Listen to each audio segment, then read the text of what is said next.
Comfort zone నుండి ఎలా బయటపడాలో తెలియట్లేదా? అయితే ఈ కథ మీకోసమే. ఒక అడవిలో ఒక డేగుండేది. దాని లైఫ్ అంతా ఒక చెట్టు కొమ్మ మీదే గడిపేస్తోంది. అక్కడే దానికి కావాల్సిన ఆహారం అంతా ఈజీగా దొరికేది. అసలు రిస్కే ఉండేది కాదు. ఫుల్ కంఫర్ట్ జోన్ అన్నమాట. కానీ లోపల మాత్రం ఏదో చిన్న గిల్ట్. ఆకాశం వైపు చూస్తూ అబ్బా, నేను కూడా అలా ఎగిరితే ఎంత బాగుంటుందో అని అనుకునేది.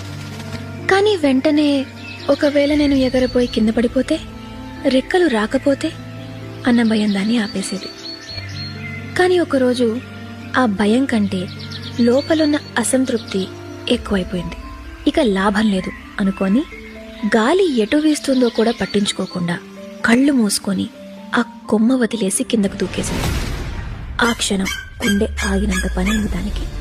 కింద పడిపోతాను, ఇక చనిపోతాను అనుకునే లోపే గాలి తన రెక్కల్ని తాకింది. తెలియకుండానే రెక్కలు వాటంతటవే విచ్చుకున్నాయి. అంతే, ఇక ఒక ఊపులో ఆకాశంలోకి దూసుకెళ్ళిపోయింది. అప్పుడు అర్థమైంది దానికి, ఇన్ని రోజులు ఆ కొమ్మ రక్షించలేదు. తన అసలు శక్తి ఏంటో తెలియకుండా తనని ఒక చిన్న గీత గీసి ఆపేసిందని.